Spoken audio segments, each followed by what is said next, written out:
What is going on? I'm zmoT, just like that creator boost says. All Supercell Games, by the way, do consider plugging that in. We're going to do some warships now. As always, I do a second account. I do a second path. I know a lot of you are really struggling and thinking about going back for flares, thinking about going back for rocket choppas. I figured I'd try something a little bit different, and I am going to go back for flares, but not really for the reason you might be thinking. So this one, instead of going down the bottom, getting heavies, getting warriors, getting defensive building damage, I went across the top, shorter path, got into rocket launchers, got into Scorchers. I am going to spend some tokens on these Scorchers. I don't know if I'm going to max them or not.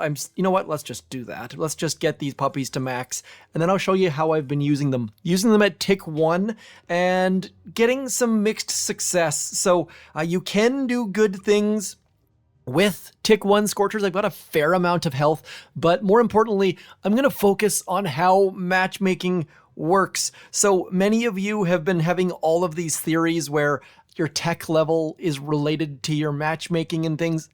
I finally got an answer from Supercell. Tech level has absolutely nothing to do with matchmaking. All that matters is your star level. So when I hit matchmaking, I'm going to match up against someone who has 748 stars. Then it slowly increases that. So it's going to go, does someone else out there have 4 engine rooms and 748 stars? If so, match them. Then it's going to go slightly bigger, down to 743 and up to 753, for example. And then as that time goes on, it's going to add the next engine room.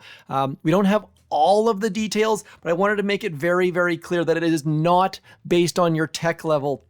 The only exception is if you're on a losing streak, it'll try and match you against someone else who's on a losing streak. It'll try and break that cycle, which that's completely new information, and that makes me pretty darn happy that it actually tries to break the losing cycle. That way, 2 people are on a losing streak, one of you is going to breathe a sigh of relief. Then the next person who's still on a losing streak is still going to be matched with that other person who's on a losing streak. So all in good time. Now, this person does not have mines, I don't think. Let's just double check. I'm guessing that's a level 8 mine. Yes, it is. So we are not going to focus on those at all. We're only going to bring 2 boats of Scorchers even. We're going to get 1 going this way with all of our Zukas, most of our Zukas, I should say.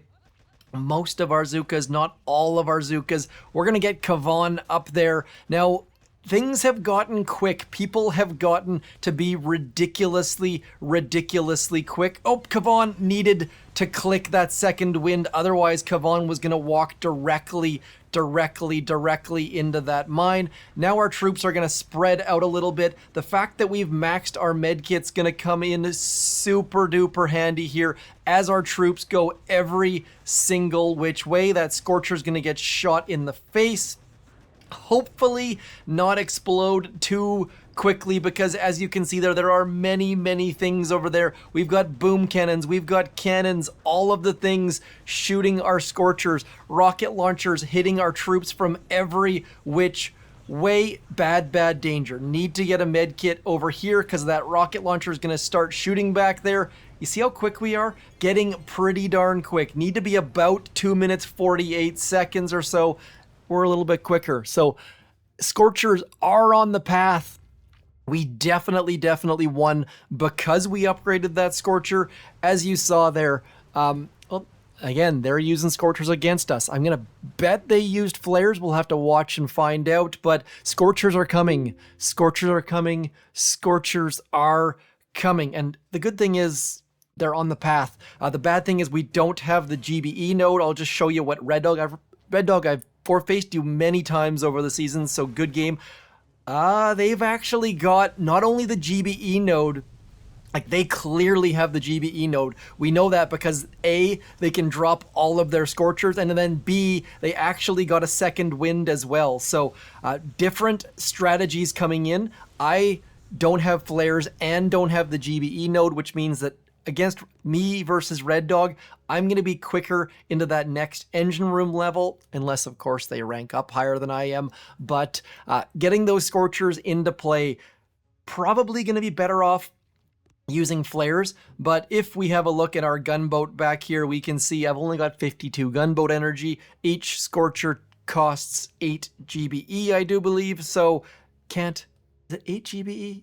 Anyways, you get the basic idea. We can't drop all the Scorchers, and I don't think, let's just double check. Maybe my brain is wrong. 8 GBE times 8, 64 GBE. Yeah, we can't do all Scorchers, but on this one, again, this person does not have mines. So I guess that's where Red Dog saves some tokens. They went for GBE instead of mines.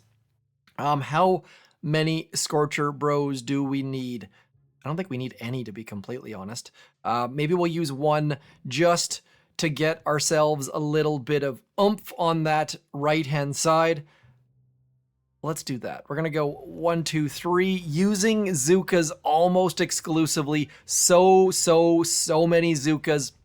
We're going to hold off on deploying Kavan. I want Kavan to go left, and I'm going to do it after those 3 flamethrowers are gone. That is going to be fairly critical. We're going to send him over to here. We're going to send our Zookas over to here. And by dropping Kavan late, you can get all sorts of extra troops going left. So as soon as he gets to that flag, instead of him going forwards, we're just going to keep pumping the second winds. That's going to push a whole bunch of our troops to that left. And then again, as we get into there, sending all sorts of troops over to that left, getting huge value out of dropping Kavan late. We're not going super quick here. This is not going to be as fast as the last one. I feel like Red Dog's base was not well planned, but nonetheless, we're getting all sorts of speed. Our troops are crushing over to that side. Late deployments being super clutch. And the fact is, people are starting to build their bases to stop rocket choppas as more and more players get into rocket choppas. So not using rocket choppas is actually a bit of an advantage. It's a strange spot in the season where people have gone back and gotten flares and rocket choppas, so the bases have changed, and we're going to be slow. 238 is the general time. 240 need to be faster than that, and I made some rookie mistakes there, but we still picked up the win. I don't know what that sound effect was. So doing pretty well. Definitely not playing great at the moment, but as you can see there, by the way, shout out to Gabriel. Gabriel is the first player from Join at Own Risk to beat me this season. Definitely not the last. I think my record is 4-1. So shout out to you players who I have played in the past. I don't like showing off player names that I have beat that I recognize. I don't know. It's like kind of like when I say good game to someone on Discord or Telegram, I don't include a screenshot of the battle. We had a good game. What happened is between us. Weird, maybe? No one with mines. So maybe people who have mines are up higher. I haven't played in a bit, so we are just going to stick with the rifle Zooka. I don't see any need for Scorchers. I don't have rocket launchers. I don't have many mines. They're not front loaded. So we're just going to go something like this. Again, holding off on Kavan. Many of our troops are going to go to that left-hand side, so don't need to worry too much about that. There's probably a boom mine hidden in behind there somewhere. Let's get an extra rifle going left. I absolutely suck at planning when I drop my troops. I just can't figure it out. I make so many mistakes. The timing is so critical, but all I can say is as soon as Kavan gets where you want him, pump those second wind, pump the brakes. It makes him stop if he's walking towards a boom mine, if he's walking towards his own death. The easiest way to save Kevy is to hit that second wind button. It'll get your troops going where you want them. Now, here's the deal. We need a med kit over here in a quick hurry. Machine guns versus Zookas, not a fair fight. Hopefully those riflemen are going to stand out front as they stand exactly where we want them to be. Here's the deal, though. That flame machine gun wrecking our Zookas.